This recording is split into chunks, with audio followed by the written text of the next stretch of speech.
अस्सलामुअलैकुम। हम स्टार्ट कर रहे हैं chapter number 2, Punjab enforcement and regulatory authority act. देखें, सबसे पहले एक्ट बना और अब अथॉरिटी बन गई। अथॉरिटी कैसे बनी? क्या एक्ट से पहले अथॉरिटी बन सकती है? हरगिज़ नहीं। एक्ट एम्पावर्ड करता है गवर्नमेंट को कि वो क्या करे, अथॉरिटी इस्टेब्लिश करे। अब चैप्टर नंबर 2 डील करता है establishment of Punjab enforcement and regulatory authority. हम स्टडी कर रहे हैं Punjab enforcement and regulatory authority act, और अथॉरिटी जो है वो इस्टेब्लिश हो रही है अंडर द एक्ट। अब section 3 Punjab enforcement and regulatory authority act का प्रोविंशियल गवर्नमेंट को एम्पावर करता है कि वो स्टैब्लिश करें Punjab enforcement and regulatory authority.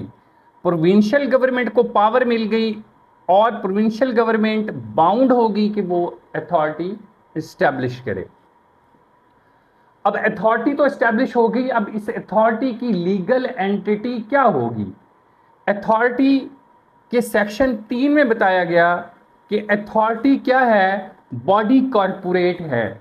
इस वर्ड को आप अच्छी तरह से समझ लें कि बॉडी कॉरपोरेट क्या है। बॉडी कॉरपोरेट का मतलब है लीगल पर्सन, और लीगल पर्सन का मतलब क्या होता है कि जो कोई कॉन्ट्रैक्ट कर सके, जो कोई प्रॉपर्टी ऑन कर सके, जिसके खिलाफ कोई दावा दायर हो सके, या जो खुद दावा दायर किसी के खिलाफ कर सके, ये है लीगल पर्सन। और बॉडी कॉरपोरेट का मतलब क्या है? Legal person. इसको अच्छी तरह से आपने जहन नशीन कर लेना है। उसके बाद अगला क्वेश्चन ये आता है, आमतौर पर सुनने को मिलता है कि जी पीरा जो है ये अभी वक्ती तौर पर बना दी गई है, और ये जैसे ही गवर्नमेंट ख़त्म होगी तो पीरा अथॉरिटी भी ख़त्म हो जाएगी। मैं आपको बताऊं कि क्या बेनज़ीर इनकम सपोर्ट प्रोग्राम ख़त्म हुआ गवर्नमेंट के तब्दील होने से? नहीं हुआ। और क्या रेस्क्यू 1122 का इदारा ख़त्म हुआ गवर्नमेंट के ख़त्म होने से? नहीं हुआ। तो क्या Punjab enforcement and regulatory authority जो है ये ख़त्म हो जाएगी? हरगिज़ नहीं।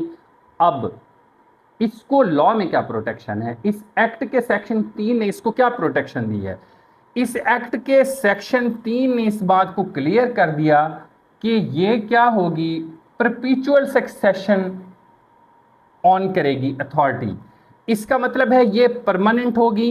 इसका चेयरपर्सन तब्दील हो जाता है, सीएम तब्दील हो जाता है, इसका चीफ सेक्रेटरी तब्दील हो जाता है, तो अथॉरिटी ख़त्म नहीं हो जाएगी। इसके साथ अथॉरिटी कंटिन्यू रहेगी। ये अथॉरिटी परमानेंट अथॉरिटी है, ये ख़त्म नहीं होगी गवर्नमेंट के तब्दील होने से। ये मिसकॉन्सेप्शन जो है ये यहाँ से क्लियर हो गई। अब सेक्शन 3 में तीसरा एमसीक्यूज क्या है? इसमें तीसरा एमसीक्यूज है कि इस अथॉरिटी का हेडक्वार्टर कहाँ पे होगा। इसका हेडक्वार्टर इस एक्ट में सेक्शन 3 में लिख दिया गया कि अथॉरिटी का हेडक्वार्टर लाहौर में होगा। तो इसको आपने अच्छी तरह से देख लेना है। ये जो सेक्शन 3 की इंपॉर्टेंट बातें हैं अथॉरिटी के हवाले से जो पेपर में आ सकती हैं वो सिर्फ यही हैं, इसके अलावा सेक्शन 3 में और कुछ भी नहीं लिखा हुआ। हम देख रहे थे Punjab enforcement and regulatory authority act का सेक्शन 3 जिसके तहत अथॉरिटी इस्टेब्लिश होनी है। अब सेक्शन 3 के तहत गवर्नमेंट ने अथॉरिटी इस्टेब्लिश कर दी। अब अथॉरिटी किन लोगों पर मुश्तमिल होगी, उनके रैंक्स क्या होंगे, कितने लोग होंगे? सेक्शन 4 हमें बताता है Punjab enforcement and regulatory authority की कंपोजिशन के बारे में। अब अथॉरिटी किस तरह कंपोज होगी इसको हमने देखना है।